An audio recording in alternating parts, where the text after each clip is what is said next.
Muy buenos días. Saludo, mi nombre es Eduardo Arriagada. Los saludo a nombre del programa Clase Ejecutiva del Departamento de Ingeniería Industrial de la Universidad Católica. En este programa, que tiene una característica especial, además, porque se hace también en el contexto de una semana de la comunicación política que estamos haciendo en Comunicaciones de la Universidad Católica, que trata sobre la transparencia, y por eso creímos interesante juntar estas actividades. Se da la casualidad que, a pesar de que vamos a hablar de comunicaciones, vamos a hablar de marketing, de reputación, hace poco más de 3 años me tocó estar en enero, más o menos, haciéndole un informe en ese momento a Sebastián Piñera, tras el estallido, para hablarle de estos temas y tratar de mostrarles las oportunidades que podía tener este nuevo entorno del que vamos a hablar hoy día, para enfrentar temas difíciles de conversación, como podía ser el tema de la dignidad.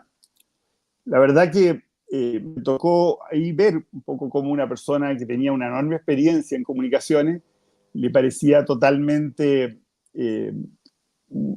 contraintuitivo meterse en un espacio tan tóxico como el de las redes para hablar de temas como este. Y yo creo que de eso un poco es lo que hemos estado trabajando este tiempo, hace 2 años más o menos, entre el Departamento de Ingeniería Industrial y el Departamento de Comunicación Aplicada de Comunicaciones.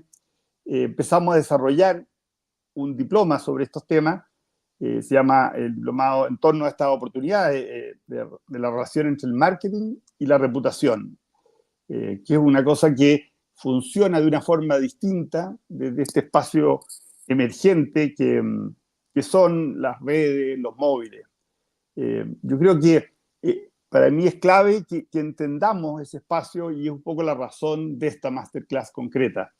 Yo en ese contexto escribí un libro que está aludido en la convocatoria de este programa, que se llama Hiperconectados, que lo hicimos, lo lanzamos a fines del año pasado. Y justamente, si uno tratara de resumir un poco ese libro, lo que muestra un poco la misma palabra de hiperconectividad, muestra que la conectividad que estamos viviendo, que quizás hace 15 años era un deseo muy importante para todos nosotros, nos ha traído un hartazgo, una sensación de incomodidad. Y eso tiene que ver con características del entorno, un poco al que aludía lo que les decía antes del caso de Sebastián Piñera, temas como el algoritmo, la presión que tiene el algoritmo, que condiciona la polarización, que condiciona situaciones de desinformación, son temas que aborda el libro y hemos abordado de alguna manera en este trabajo conjunto de comunicaciones e ingeniería. El libro, al final, como tema, como para tener una idea, lo que trata de decir es que en este nuevo entorno tenemos que cambiar, hacer un cambio de switch, cambiar la actitud que hemos tenido como parte de la comunicación masiva. Es decir, hasta ahora, en el mundo del marketing propio del siglo XX, el rol que teníamos era de espectadores, y era un rol más pasivo. En el nuevo entorno emergente, que aparece en estas conversaciones de las cuales estamos hablando, tenemos que tomar una actitud distinta, que es más activa. Se nos llama usuarios en vez de espectadores, y en ese contexto nosotros tenemos que, y ese es un poco el desafío tanto del libro como lo que queremos hacer provocándolos con esta masterclass y con todo el mismo diplomado que se llama Diplomado en Estrategias de Marketing y Redes Sociales. Lo que queremos hacer es mostrarles espacios donde ustedes pueden elegir cómo participar en las redes sociales. No seguir un poco no ser una hoja en el mar que se la arrastra, sino que mover nuestra tabla buscando las olas y definiendo el cómo, el dónde y el cuándo debemos participar para que este espacio sea útil para nuestro trabajo personal, para nuestros sueños, para nuestros proyectos y los proyectos de las instituciones en las que participamos. Con esta idea, yo convoqué a 3 profesionales que creo que son los más adecuados para tanto para lo que hemos hecho en el diploma, como para enfrentar esta conversación de esta mañana. Voy a presentarlo primero y después les daré la palabra. Por un lado está Carolina Martínez. Carolina se doctoró en Administración de Empresas en Manchester y trabaja como profesora de Ingeniería Civil de la Católica, justamente en el área de investigación en el uso de la analítica de datos para mejorar las tomas de decisiones de marketing. Y específicamente los datos que generan entendimiento del insight de los consumidores. Entonces, por un lado vamos a tener su mirada desde el mundo de la academia. Por otro lado, está también Ariel Geria. Ariel es un ingeniero comercial de la Universidad de Chile, pero que hizo un MBA en la Católica y se ha desarrollado su carrera en el mundo práctico del mundo de la comunicación digital. Yo he estado en contacto con él desde hace muchos años. Él hoy día es mentor en Startup Chile y además de ser socio gerente general de Rompecabezas, una agencia digital muy relevante. Y es una persona que ha estado, así yo no sé, desde el 2005 por lo menos, metido en estos temas. La casualidad que ambos son parte del diplomado que les estoy hablando. De hecho, este masterclass se hace hoy día porque Ariel comienza las clases el 20 de marzo. Entonces, comienza el curso del diplomado. Carolina también tiene un curso más a final de año. Y además hemos sumado, como es tradicional en esta instancia, a una colaboradora externa, a alguien que no está en el diplomado, pero una persona con la cual tengo una relación muy antigua. Yo soy profesor hace 35 años y Francisca Sandoval, que es la tercera invitada, es periodista de la Universidad Católica y ya hace más de 2 años colabora investigando en el laboratorio de escucha social que tiene la universidad. Y ella en este momento está en Londres, terminando un máster en la London School of Economics, en el LSE, sobre metodología de análisis y comprensión de la audiencia. Ella previamente tuvo una carrera ya por lo menos 10 años, entre haber empezado, y ahí nos conocimos más todavía, cuando estaba a cargo de la coordinación digital de la presidencia, del mismo Sebastián Piñera. Muy cortito. Y un tiempo rico, así, un máster propio era ver esa experiencia, y después bastante tiempo a cargo de la reputación digital y del tema digital en general en Extend Comunicaciones.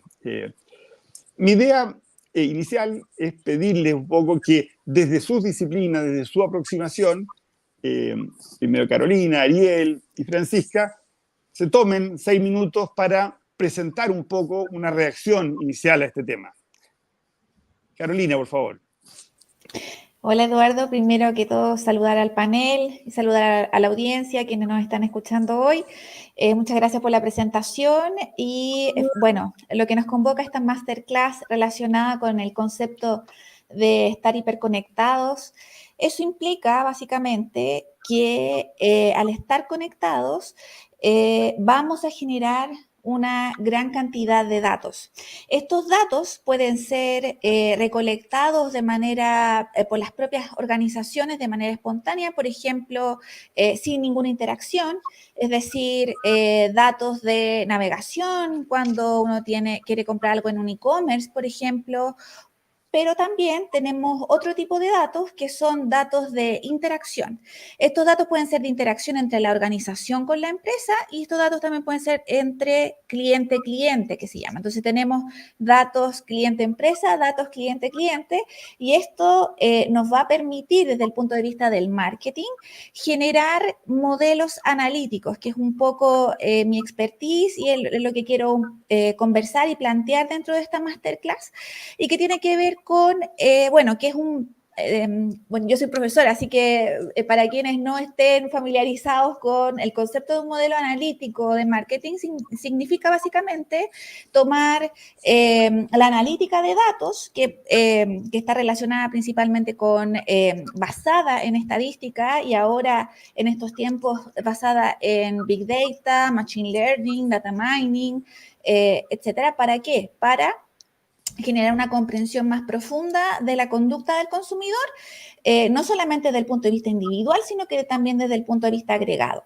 Y eso se hace a través de, por ejemplo, desde lo más básico de un modelo descriptivo, describir la conducta del consumidor, como también un poco más sofisticado, que puede ser un modelo predictivo, ya tratar de predecir, ¿cierto? O de hacer mejor segmentación de audiencias, por ejemplo, para generar un concepto que quiero que hablemos más adelante, que es personalización. Y finalmente ya modelos mucho más sofisticados que pueden ser los modelos prescriptivos. Eso básicamente. Muchísimas gracias, Carolina. Yo creo que ahí hay una primera mirada, en fondo, en esta es muy bonito la idea de nosotros perdemos un poco con la transparencia, perdemos la idea de privacidad que teníamos antes, de intimidad, y aparece una trazabilidad, tanto de nuestra conducta, de nuestra interacción, pero también de las conversaciones con palabras, etcétera, y eso da insights muy poderosos, y que yo creo que un poco es lo que estudia Carolina y ayuda, el caso de ella, a empresas, pero también se puede usar en general para entender a la sociedad, es decir, lo puede usar las instituciones, lo pueden usar las personas para tratar de entender el contexto que ellos tienen alrededor. Ariel, por favor, plantea un poco tu punto de vista, la mirada desde del oficio de las agencias digitales. Perfecto, Eduardo. Muchas gracias primero por la invitación. Saludos también a Francisca, Carolina. Y como bien dijiste, yo trabajo acá desde el año 2005. O sea, llevo mucho tiempo trabajando en marketing digital. Soy ingeniero comercial, pero caí de suerte en Terra, el portal que ya no existe, que era un portal de contenido muy relevante hace años atrás. Y ahí cuando yo entré, el marketing digital pesaba un 2%, un 3% de la torta publicitaria completa. O sea, era muy poco relevante. Y hoy día estamos sobre el 50% de la torta publicitaria. De ahí, bien como tú haces la introducción de hiperconectados, tenemos usuarios muy, muy conectados hoy día en todo el mundo. Solamente en Chile se habla que hay más de 15 millones de cuentas activas en redes sociales. O sea, hablamos de cerca del 75% de la población chilena mayor de 15 años está conectada a una red social. Es tremendamente relevante. Pero eso de tener todo el día a los usuarios conectados, de tenerlos todo el día al frente al celular, una persona también en promedio pasa de repente hasta 3 horas en redes sociales, impone un desafío de repente para comunicarte con tu pareja, con tu hijo, con tu familia, e impone también un gran desafío para las marcas. A mí me toca desde rompecabezas asesorar empresas, es un tremendo desafío para las marcas porque si bien el usuario está todo el día conectado, ¿cómo le hablo? ¿Cómo lo interrumpo? ¿O cómo soy relevante con un mensaje?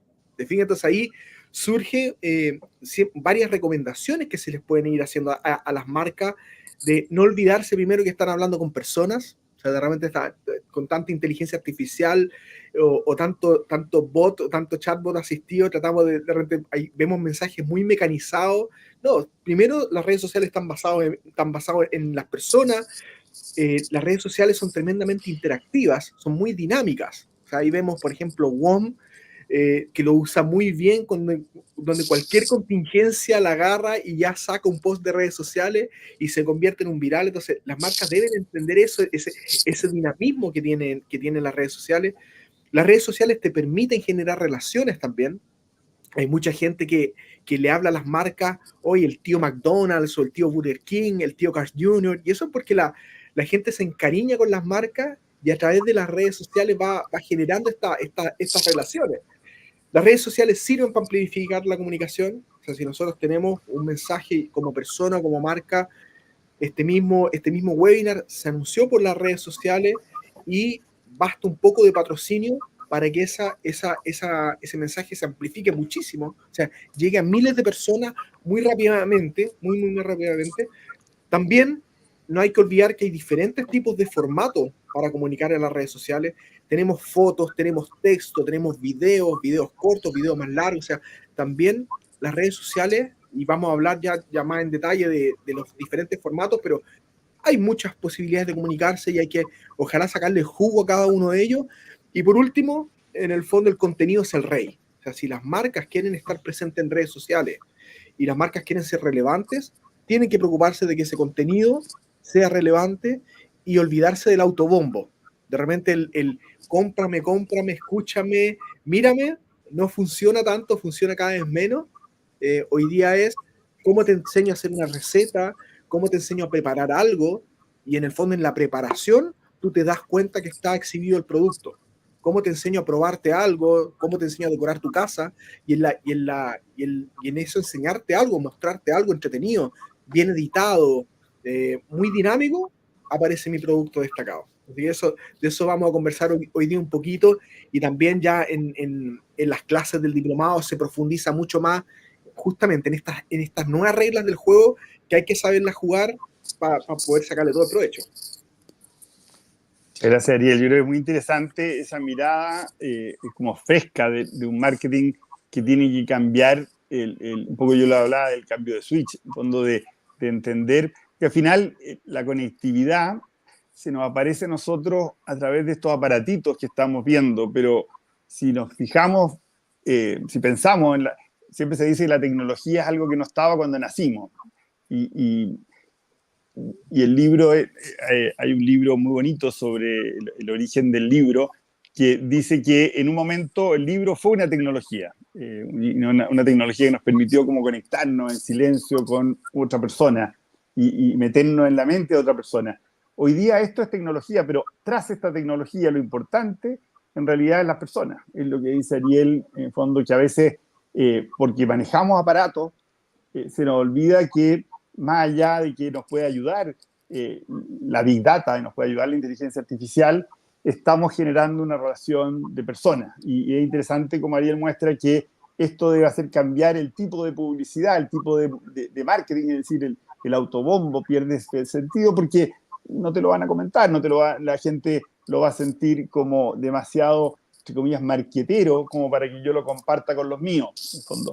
Y en ese sentido creo que es interesante la mirada de Francisca, porque por un lado estaba esta cosa, Ariel hablaba de la posibilidad de promoción en estos espacios, pero también está todo el camino del contenido orgánico. Francisca, por favor. Y no solamente, bueno, muchas gracias, y estoy escuchando atentamente todo lo que dicen y me parece muy interesante, y al final todo se complementa muy bien, yo creo, como todas las visiones que tenemos. Y en mi caso me interesa, de cara también a las personas que nos están escuchando, ser lo más práctica posible y clara, y la idea es que vayamos entregando tips y todo para que todos logren como conectarse de la mejor manera al final.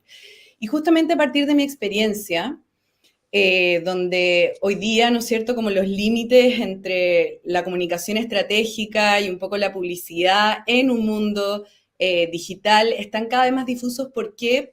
Porque la lógica que determina el algoritmo de las redes sociales está enfocada en conversión.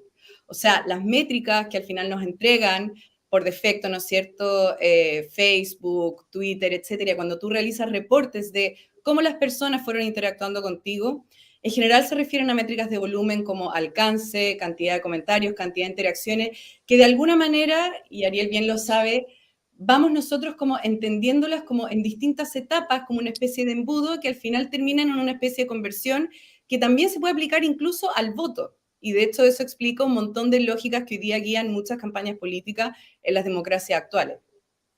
¿Qué es lo que pasa? En el fondo, con estos 9 años de experiencia, me tocó trabajar con distintos clientes, muchos cuyos objetivos estaban enfocados justamente en conversión y en venta de productos, etcétera, pero también había otras empresas con desafíos importantes que tenían que ver con la incidencia y el impacto que tenían en el medio ambiente y a las comunidades que los rodeaban.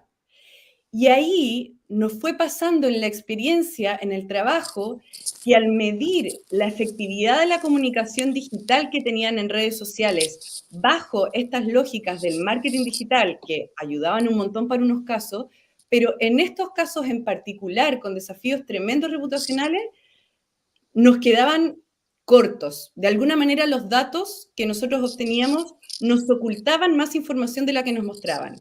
Un ejemplo, en política o, por ejemplo, en un caso de una industria bancaria. En algún momento, lo que nos mostraban los informes y los reportes mensuales era que tenían un engagement rate de 10%, por supuesto, a partir de buenos contenidos atractivos, de alguna manera se podría haber entendido que también estaban empujados por paid media, etcétera, pero resulta que cuando hacíamos un doble clic en la sentimentalización, por ejemplo, que tenían las personas y que expresaban en los comentarios, el 80% de esos comentarios eran negativos. O, por ejemplo, cuando empezamos a seleccionar y categorizar las temáticas relevantes, que en el fondo empezamos a categorizar las temáticas relevantes de los usuarios, en el fondo, cuáles eran los temas que más hablaban y todo, nos empezamos a dar cuenta que muchas veces no tenían relación con el contenido que se publicaba. Entonces, además, con lo que quiero dejar aquí para dar paso como a la conversación más extendida, al igual que Ariel, creo que el contenido es muy relevante, pero me pasó en la experiencia y un poco lo que empezamos a trabajar con Sol también, es entender que escuchar a los usuarios y conectarse realmente con los stakeholders a través de comprender, no solamente a nivel de volumen las interacciones, sino que a nivel de asociaciones semánticas, significados, discurso, temas y sentimientos, es fundamental para la construcción de confianzas entre organizaciones y las personas. Esto es súper personal, pero en el fondo un poco lo que me llevó acá, bastante desilusionada en algún minuto a Londres, pero hoy día soy mucho más optimista. Pero yo creo que de alguna manera este algoritmo, ¿no es cierto?, basado en el modelo de negocios de las redes sociales, no quiero ser distópica, pero sí nosotros tenemos que entender que las redes sociales son corporaciones cuyos objetivos son conectar a personas con advertisers, digamos, con compañías que necesitan captarlos para compra. Y eso de alguna manera ha permeado nuestra cultura y la política. Y creo que eso sí se puede enfrentar explorando nuevas posibilidades de análisis de datos, nuevas posibilidades de escucha de las audiencias para volver a construir confianzas y al final reputación en actores sociales a los que esa es una tarea fundamental, digamos. Entonces, súper potente esa mirada final, al final, un poco en la idea de esta idea de pasar de espectadores a usuarios. Yo planteaba un poco, tenemos que tener conciencia que no hay almuerzo gratis, decían, en el fondo, es decir, si estamos usando un espacio sin costo, como son las plataformas, tenemos que entender que parte del algoritmo que está expresándose en esa plataforma persigue intereses distintos a los nuestros, persigue los intereses corporativos que mencionaba Francisca, de cada una de ellas. Entonces, nosotros tenemos que actuar y tratar de entender mejor el espacio para acomodarlo. Y eso es un tema que lo vamos a ver ahora en detalle. Carolina, me gustaría un poco abrir un poco la conversación, tomando un poco de lo tuyo. Es decir, tú tienes la mirada de ya una historia de trabajar tanto investigando con papers como también con alumnos a través de modelos analíticos. Parte de esos modelos son estos modelos predictivos, pero en el fondo al final es cómo este estudio, esta escucha de la que hablaba ahora Francisca, puede cambiar la comprensión más potente y puede hacer que nuestros discursos, nuestras conversaciones, nuestra participación en la sociedad sea más efectiva cuando lo hacemos a través de los medios masivos o a través de las redes sociales.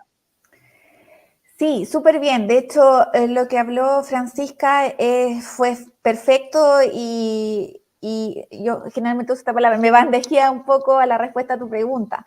De hecho, tú mencionaste la analítica de datos, dado este fenómeno, ¿cierto?, en que la métrica, el KPI, podría estar indicando que la marca tiene engagement y que la marca lo está haciendo muy bien, pero después cuando entramos al contenido de esas reviews o de ese tweet, etcétera, nos damos cuenta que generalmente tiene un sentimiento negativo. Entonces, la analítica de datos puede ayudar mucho a eso y solamente dos conceptos. Uno, que es el scrapping, ¿ya? Me ha tocado trabajar mucho en investigación usando scrapping.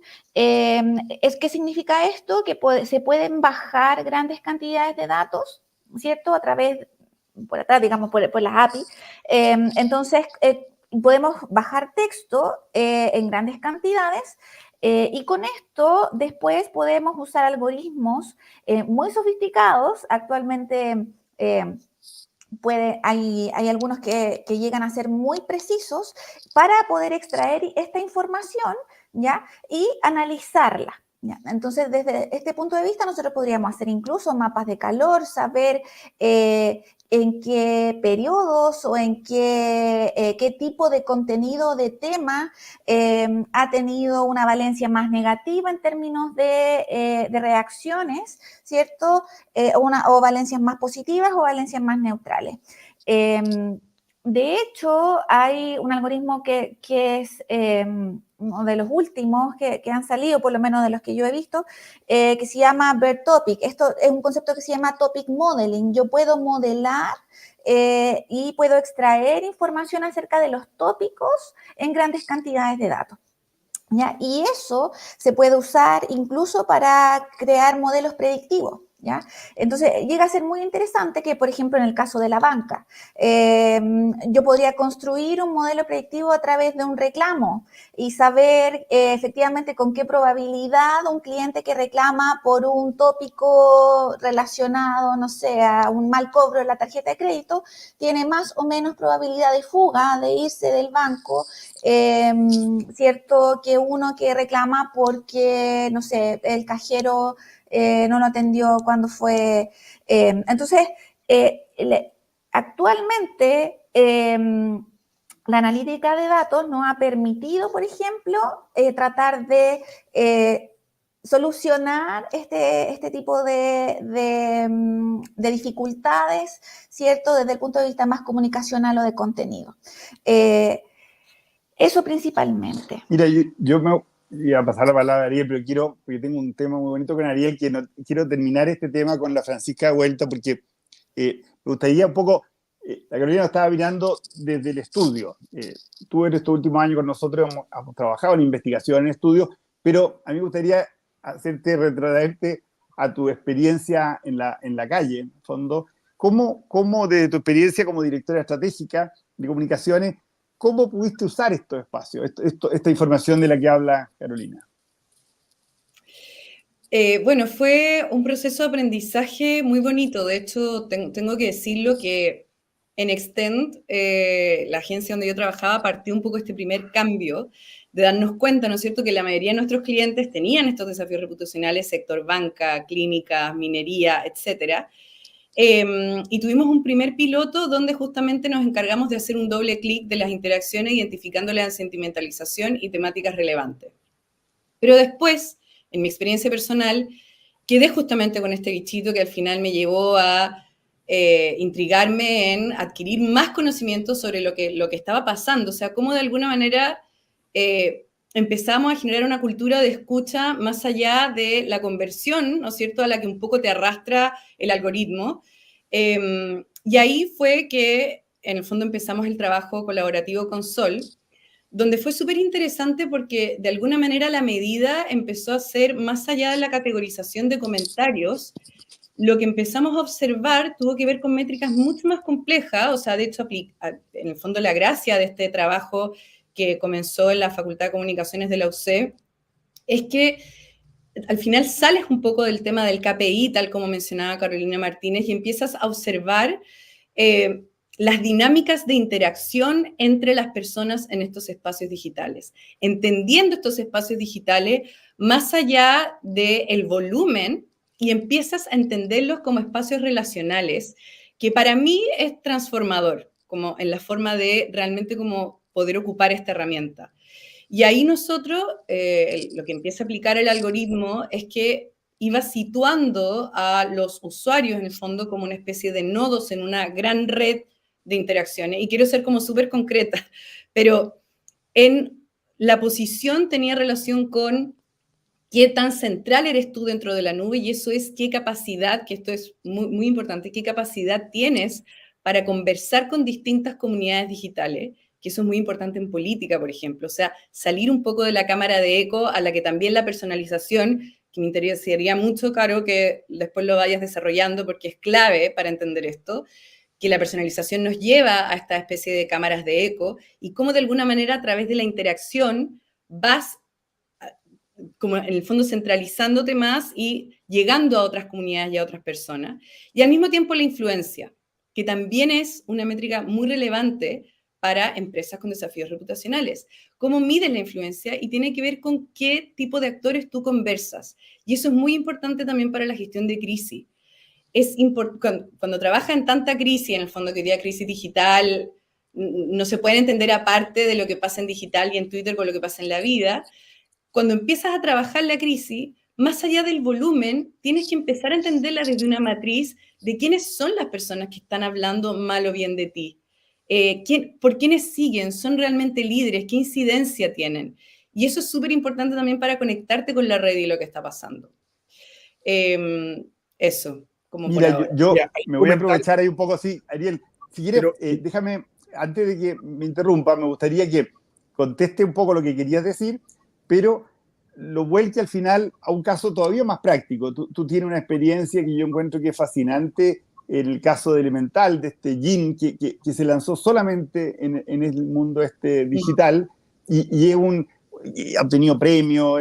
Hoy día, no sé, pero el mismo Londres es una marca, es bien grotesco que en Inglaterra sea una marca, un proyecto chileno. ¿Cómo aprovechaste? Si, además de contestar esto, que encuentro buenísimo que interactuemos, me gustaría también que terminaras también desarrollando un poco esa experiencia y cómo aprovechaste esto que estamos hablando en favor de ese proyecto que es muy reciente. Estamos hablando, entiendo que fue el 2020 o sí, antes.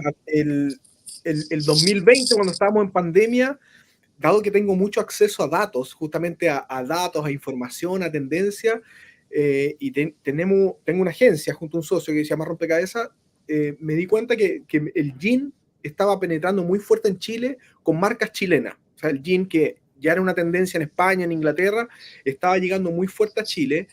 Y dije, yo no sé hacer gin, pero me di cuenta que detrás de diferentes marcas de gin chileno había un arquitecto, un cirujano, un publicista, un ingeniero. Y dije, este no es un negocio de enólogos, es un negocio mucho de marketing, de branding. Así que me llamé a un amigo y dije, vamos a hacer gin. Y nos pusimos a hacer gin en donde estábamos todos encerrados, y lanzo una marca que se llama Gin Elemental, efectivamente hace 3 años.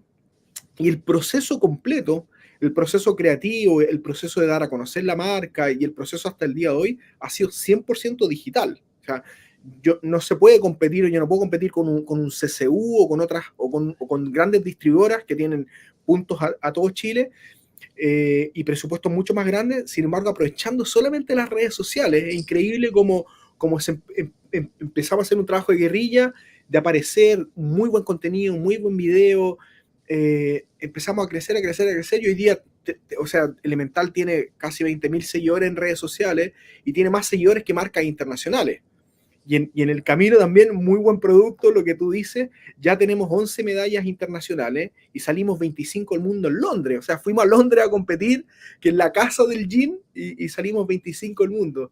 Y ahí lo que rescato es el digital, el escuchar a la comunidad, el saber leer que la comunidad no quería que yo pusiera, oye, vendo Elemental a tanta, cómpralo aquí con descuento. Ese no era el mensaje, sino que empezar a enseñar a prepararle a la gente cócteles en su casa. O sea, la gente estábamos encerrados, ya no podíamos ir a un bar y de repente no sabían cómo prepararse un cóctel rico. Entonces, muchos videos de coctelería.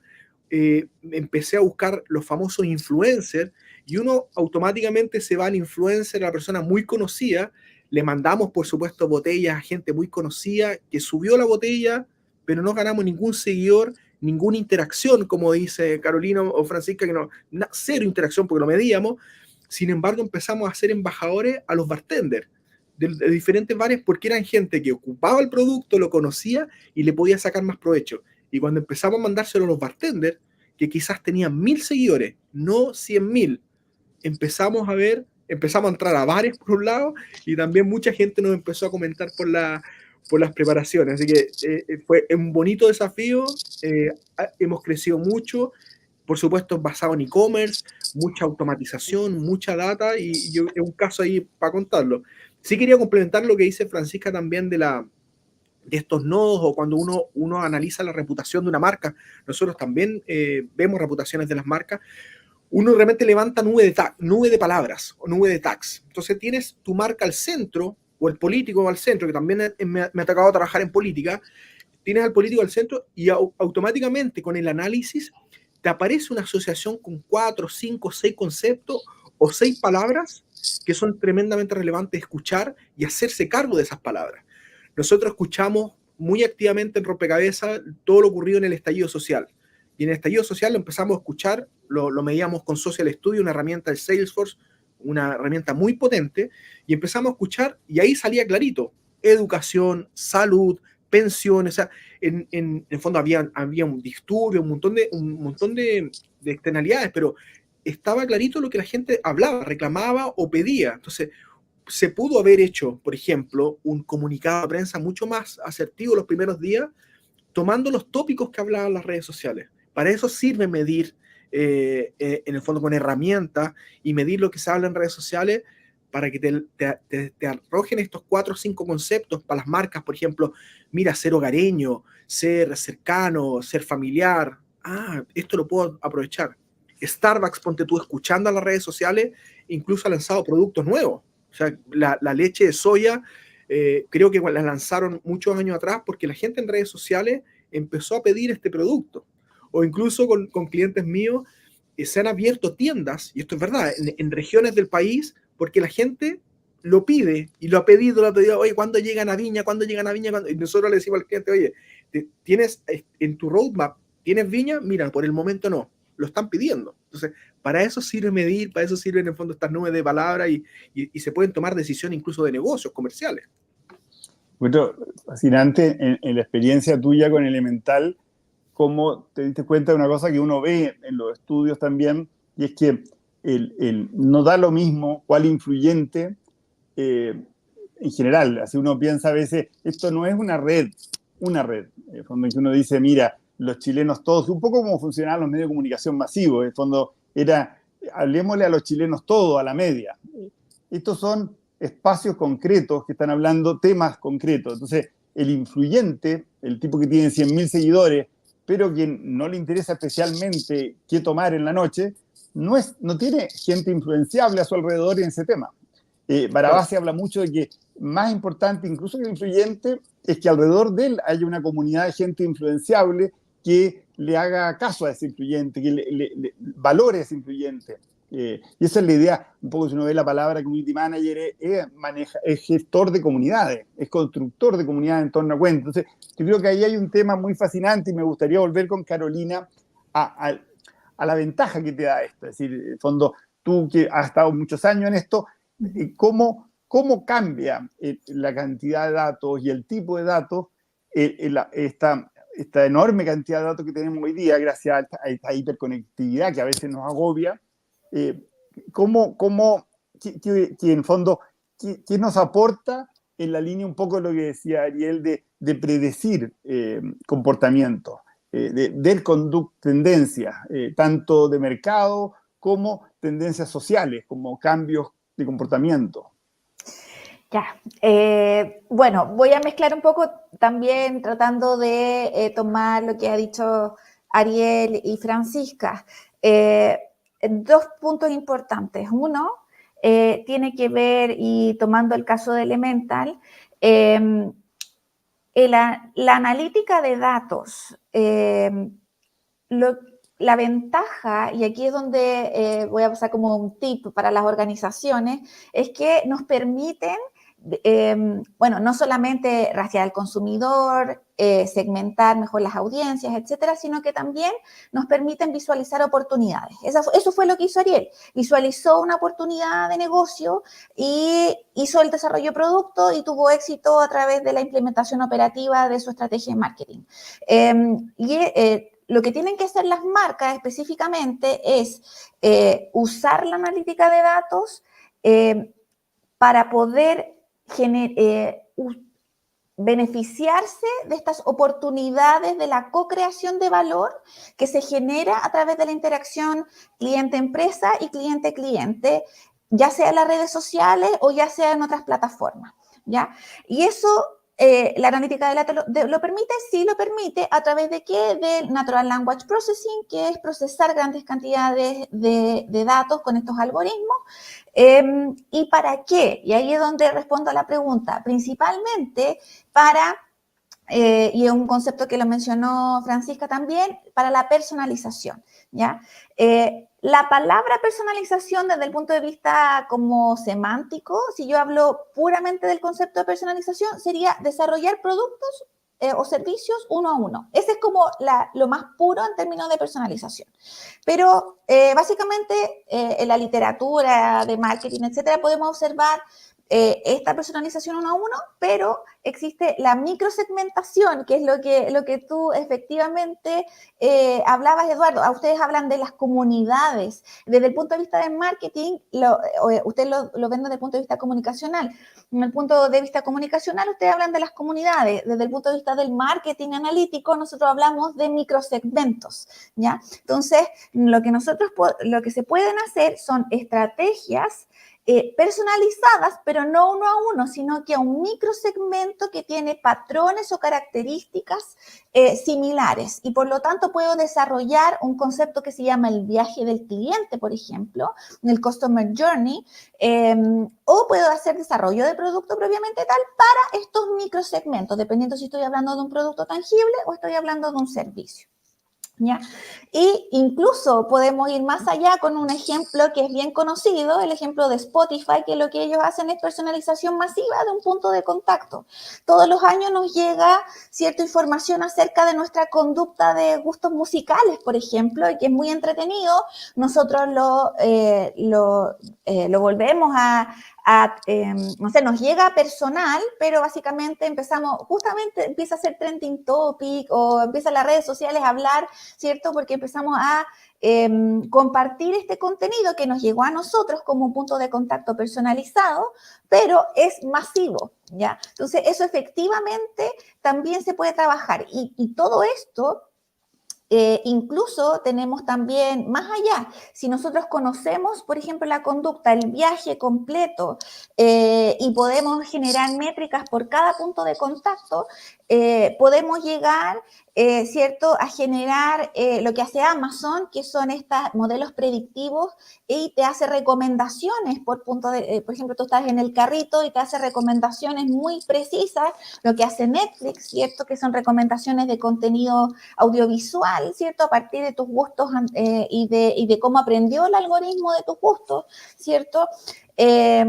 Y ahora, eso también genera otro punto que es muy interesante y que tú lo tocas un poco en el libro de Hiperconectados, que tiene que ver con este hartazgo, le llamas tú, y insisto, eso desde el punto, son los mismos conceptos, pero que los vemos con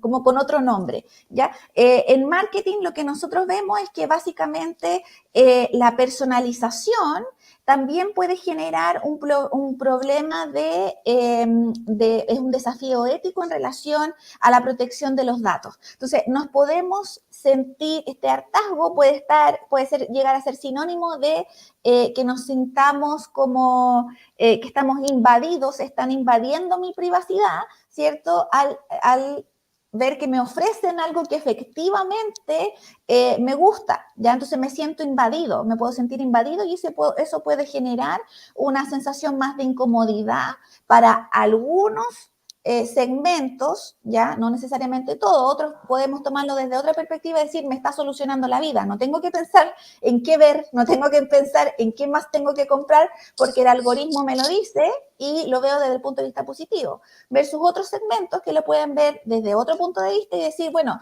esto significa que tienen mis datos, me conocen más que yo mismo y me siento invadido frente a esto. Entonces, esto genera un trade-off. Y solamente para terminar, desde el punto de vista de las organizaciones y desde el punto de vista más puro del marketing, hablamos de ejes de posicionamiento, ¿cierto? Como está la sostenibilidad, sustentabilidad, ejes reputacionales. Podemos hablar de muchos otros tipos o tipologías de posicionamiento, pero un punto en particular puede ser el tema de posicionar a la marca como respetuoso de los datos personales, ¿ya? Un poco lo que hace Apple, ¿ya? Apple un poco toma este fenómeno como un eje de posicionamiento de la marca. Buenísimo ese tema ético que hay ahí. Yo creo que es como evidente que esa sensación, hay un caso famoso de Target, de esta empresa norteamericana, que empezó a mandarle recomendaciones de compra de productos a mujeres embarazadas antes que ellas mismas tuvieran conciencia del embarazo por la información que tenía de ellas. En el fondo. Y ahí muestra un poco lo que hemos estado hablando todo el tiempo, que estos son conversaciones entre personas, entonces tiene que haber mucho criterio. Lo vimos ahora hace pocos días con la campaña del metro, así uno decía, pero ¿cómo no se le dieron cuenta que esta campaña no era razonable? ¿Cómo no hubo una persona ahí? Puede ser que los estudios, los algoritmos, todo hayan mostrado que era muy buena idea. Al caso de Target también vieron una información tan valiosa que dijeron, mandémosle esto es lo que necesita comprar productos relacionados con su embarazo, pero uno tiene que entender, tiene que tener criterio cómo se dicen las cosas, cuándo se dice, porque estamos hablando con personas. Y Francisca, tú que has vivido en el tema, imagínate en el tema de la reputación, en el fondo lo que significó esto para Target reputacionalmente, lo que significó para Metro, una empresa que ha tenido problemas de reputaciones, una simple campaña de buena onda, además, porque era en el mayor espíritu feminista. ¿Cómo esta idea que decía Carolina de las comunidades, el micromarketing, ¿cómo discriminar un poco el tipo de estudio? Porque uno cuando habla de reputación está el Merco, y Merco al final son los líderes, en el fondo, pero son los líderes los líderes de Chile, en el fondo. Volvemos al tema, es decir, la reputación, ¿nos interesa la reputación de los líderes o nos interesa quienes están preocupados de nuestro tema, de los que están hablando de mí, en fondo? Entonces, ¿cómo tú en tu experiencia, es decir, qué herramientas puedes hacer tú para construir una reputación realmente enfocada en los problemas que tengo yo, en mi causa, en mi proyecto? Oye, pucha, me pasa que encuentro que la conversación está muy interesante y daría para poder cambiar, o sea, hablar, pero todo. Te juro que hablan y voy tomando punto y digo por dónde agarro. Pero con respecto a la pregunta de Eduardo, yo creo que para trabajar la reputación, yo creo que hay dos decisiones y dos acciones que yo le recomendaría hoy día a las empresas con ese tipo de desafío. Porque cuando tenía un desafío de conversión, yo creo que la situación es bastante más fácil y efectivamente, por ejemplo, el caso de el Yin es maravilloso, ¿cachai? Porque justamente hoy día las herramientas digitales justamente para eso son maravillosas y son perfectas. Pero cuando tienes desafíos reputacionales y con el tema de la personalización que voy a llegar, porque hoy día es el gran tema que estoy como trabajando, investigando, pero creo que lo primero y que he aprendido con mi experiencia es cambiar un poco el mindset, que cuesta porque hay que invertir horas, hay que invertir en equipo, pero creo que al final es para mejor y que te evita crisis como la de Metro y otras crisis, es cambiar el mindset en la persecución por volumen de interacciones e engagement, o en la persecución por KPIs, como hablábamos, que tengan que ver con esta perspectiva funnel o de performance que al final te puede terminar perjudicando. Por ejemplo, el caso de Metro, por ejemplo, se me viene ahora a la cabeza, en política pasa mucho, el caso en algún momento de un candidato a constituyente que también tenía muy buenas ideas y todo, pero hizo una campaña que básicamente decía que quería acabar adentro de la Constitución. Y él en su explicación, y que fue muy funado en el fondo, y él es un tipo muy buena persona, etcétera, pero en su explicación él dijo, bueno, lo que pasa es que como yo soy una persona independiente y que no pertenezco a ningún partido, etcétera, necesitaba hacer una campaña que diera que hablar y que generara muchas interacciones para después hablar de mis ideas. Y es ahí donde yo digo que el foco está mal. O sea, el foco en el volumen de interacciones, cuando al final toda la gente que hable te va a funar y va a encontrar que eres último, ¿cachai? Por decir una cosa así, no te sirvió de nada.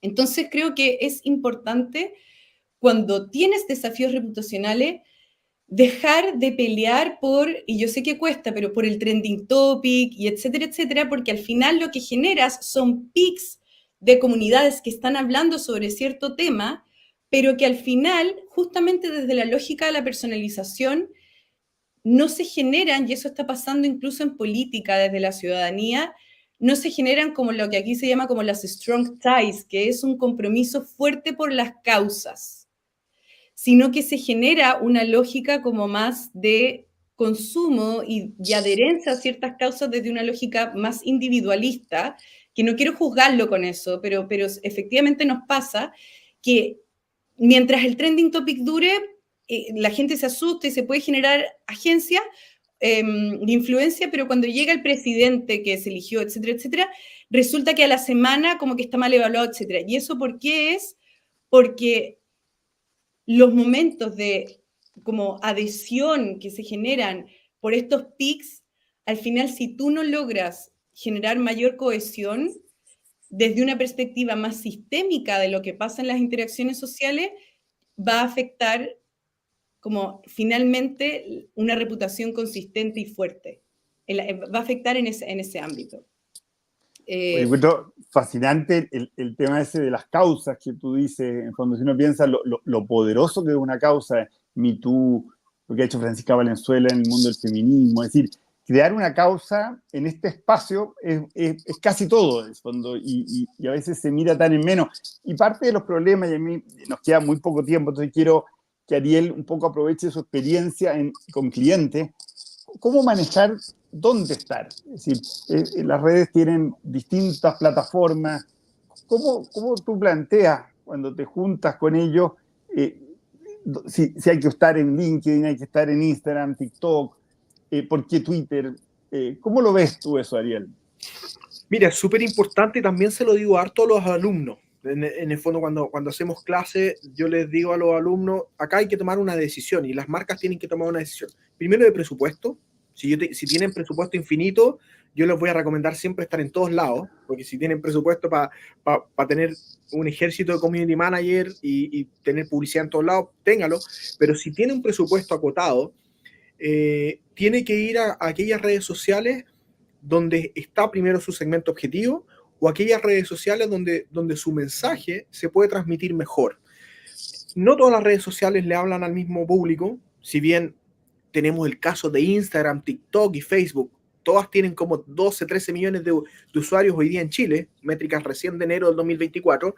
No todos hablan al mismo público y de la misma forma, porque la gente que entra a TikTok, por ejemplo, entra porque quiere entretenerse, divertirse y quiere ver un contenido muy dinámico, con música de fondo, muy rápido, un contenido, un snack content muy livianito de digerir.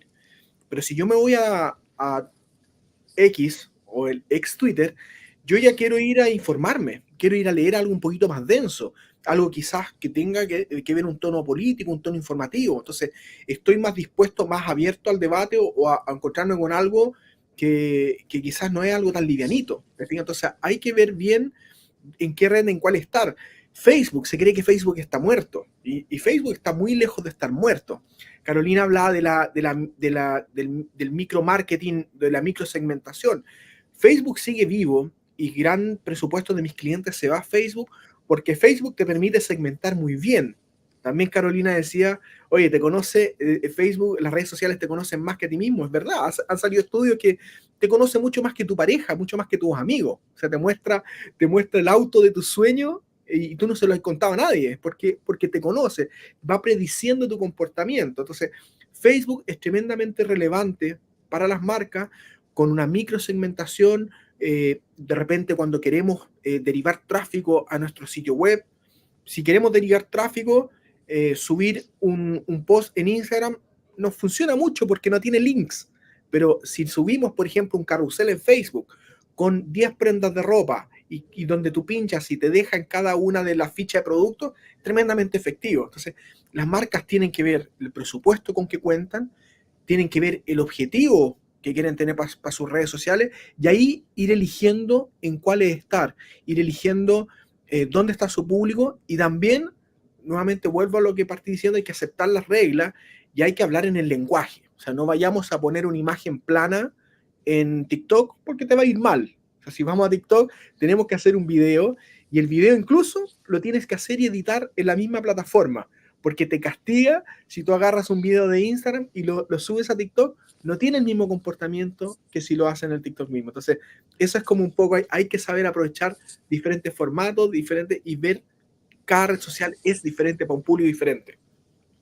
Muchísimas gracias. Miren, nos quedan 5 minutos y quiero que el fondo, siempre uno aquí, la moderación desvirtúa un poco la conversación. Entonces me gustaría que tuvieran 2 minutos cada uno para decir algo que se le quedó en el tintero y ustedes creen que es necesario para complementar y cerrar correctamente esto y además para invitar a la gente a que siga profundizando ciertos espacios de discusión, de conversación. Carolina, por favor.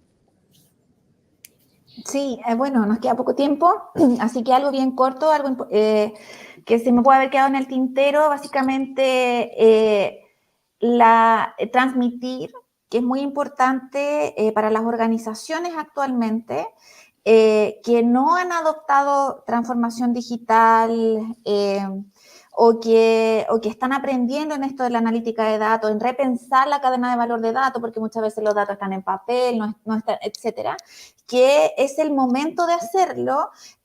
¿Por qué? Porque básicamente hay un punto muy importante que tiene que ver con la efectividad de las campañas y que mencionó Ariel, entonces me quiero agarrar de ahí.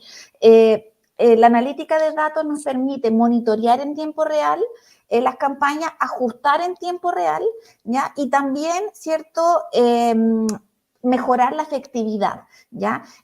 Habló también del presupuesto. Eso implica que cuando tenemos presupuestos reducidos, la analítica de datos te permite mejorar efectividad de las campañas, tratar de no estar en este ensayo y error, sino que efectivamente tomar decisiones con más información, y por lo tanto esa sería mi recomendación, tratar de repensar cadena de valor de datos, pensar que este es el futuro, ya probablemente contratar data scientists, todas las organizaciones lo están haciendo, hasta las más pequeñas están contratando a data scientists, en una de las carreras que está siendo más demandada en el último tiempo, porque necesitas, ¿cierto? O sea, si tenemos la oportunidad de tener información bajo la incertidumbre que vivimos hoy en día, no solamente del mercado, sino que también en el cambio de gusto de los consumidores, es importante repensar esta cadena, incorporar esta transformación digital dentro de la organización misma y ver que es un elemento sumamente importante.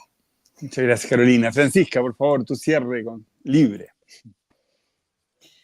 Sí, bueno, hay muchas cosas que se podrían haber quedado en el tintero, pero lo más importante para mí de destacar es hacer un llamado a las organizaciones de justamente la relevancia del rol de escucha para la toma de decisión estratégica, para conectarse con sus stakeholders y con las personas que impactan y donde inciden, pero explorando, yo lo que invito en el fondo es a explorar nuevas perspectivas más allá de la lógica del engagement, que yo entiendo que es mucho más fácil esa lógica porque es llegar y descargar el reporte que nos entrega Facebook, que nos entregan en el fondo de alcance, que en el fondo funcionan, pero cuando tienes que construir reputación y tienes que generar confianza, que es una palabra tan importante hoy día y tan escasa, digamos, es súper importante cambiar la perspectiva hacia conversaciones de valor más allá de solamente el volumen, tal cual. O sea, los influenciadores, si llegan a tu público específico, como decía Ariel, que tienen 1000 personas, etcétera, pero son las personas exactas que van a convencer, etcétera, esas son las personas que hay que identificar. Y lo último que quiero decir es que el año pasado, en el fondo, salió uno de los reportes más relevantes del mundo, en el fondo, que se llama el Edelman Trust Report, que entrevista como más de 14.000 personas en el fondo de todos los continentes y todos los países, ¿ya? Y justamente un hallazgo muy relevante que hablaba, además de decir que la confianza está pero bajísima en la política, en las empresas y todo, decía que al preguntarle a las personas qué elementos les daban confianza a las organizaciones, el que estaba entre los 3 primeros lugares siempre era escuchar y conversar, para todas las organizaciones. O sea, la escucha y la conversación de valor entre organizaciones y personas es el top 3 de los elementos que construyen confianza. Entonces, como que cerraría por mi lado con eso. Muchas gracias. Ariel, por favor, tu cierre. Perfecto, bueno, primero agradecerles de haber estado en esta entretenida conversación. Como dice Francisca, dan ganas de meterse en cada tema, opinar, dar ideas, así que súper bien elegida y mis compañeras, me pone muy contento de haber estado con ustedes. Y yo, como última recomendación que le dejo a los alumnos para que se inscriban, es que tienen que tener una estrategia para sus redes sociales. Para las empresas que representan, las empresas en las cuales trabajan, van a tener que elaborar una estrategia, y la estrategia, la que yo al menos comento, tiene 7 pasos, y solamente les voy a anunciar el primero y el último, para que el resto lo conozcan en clase, pero el primero es: definan un objetivo para estas redes sociales, ¿por qué la voy a abrir? Porque quiero vender más, porque quiero hacer mi marca más conocida, porque quiero ser un influencer y quiero tener más seguidores. Es súper importante, cuando tú vas a abrir redes sociales, define muy bien el objetivo para qué las vas a tener. Y la última, de ahí muy con lo que decía Carolina, hay que medir. Midan, analicen y después retroalimenten toda la estrategia. Los pasos del medio quedan en secreto para los que se matriculen. Así que muchas gracias, Eduardo. A ti, Ariel. Oye, miren, para todos, yo les quiero dar las gracias a los que han podido atender, los que van a ver esto en el futuro. El diplomado del que estábamos hablando es un diplomado en estrategias de marketing y redes sociales. Ariel empieza sus clases a fines de este mes, Carolina en octubre, yo en mayo, y estamos permanentemente conversando de estos temas, abriendo esto, y yo creo que lo que decía Francisca, me quiero quedar con la crisis de confianza. Es decir, hoy día no solo las empresas, no solo las instituciones tradicionales del país, sino que todos estamos en una crisis de confianza. Y la verdad que la fórmula histórica para construir confianza es conversar. Y la conversación, la conversación es un acto activo, no es simplemente quedarse callado un segundo y esperando que el otro termine para volver a hablar, sino que es atender al otro, es decir, escuchar. Es decir, el 80% del éxito de una conversación es prestarle atención a la persona con la que estamos conversando. Y esa escucha la podemos hacer antes de ir a conversar con él. Es decir, nosotros no vamos a generar confianza si no tratamos a la persona y respetamos sus tiempos. Es decir, no es lo mismo conversar con una persona vulnerable que lo ha estado pasando muy mal y que parte del mal ha sido culpa nuestra, que conversar con un amigo. Uno tiene que crear esa conversación. Estos espacios no son espacios tecnológicos, son espacios de conversación, y en el mundo de la comunicación masiva hasta ahora era un mundo de mensajes. Trabajábamos muy bien el mensaje y lo distribuíamos y pagábamos por distribuirlo. Ahora tenemos que generar conversaciones, y esa generación de conversaciones requiere un tipo de conversaciones de una calidad, que la otra persona se sienta incluido en la conversación. Esto piensen que estamos hablando usando un teléfono, es decir, no podemos, yo muchas veces hablo con gente que dice, no, yo en las redes solamente leo, en el fondo, y escribo cosas, pero nunca le contesto. Es como usar un teléfono y no contestar. Es decir, lo tóxico que significa eso. Y parte del problema de las redes es que hay gente que no está aprendiendo a conversar, sigue mandando esos mensajes que hablaba Ariel de autobombo, y eso no pasa nada con ellos. Aunque quizás él tiene la sensación de que pasa, porque poniéndole publicidad se ve mucho, en fondo, pero ahí el tema del engage es bajísimo. Yo les agradezco a todos los que se han dado el tiempo para estar acá. Los invito a leer el libro Hiperconectados, los invito a aprovechar estos espacios, y especialmente los invito, agradezco a la Ingeniería Industrial de la Católica el apoyo que nos han dado en crear este diplomado, y quiero dejarlos a todos convocados, y todas las cosas que escribieron en YouTube las van a revisar cada uno de los integrantes de este panel y le van a contestar. Muchísimas gracias a todos, y nos vemos en la próxima oportunidad en estas masterclass que se están haciendo mensualmente. Chao.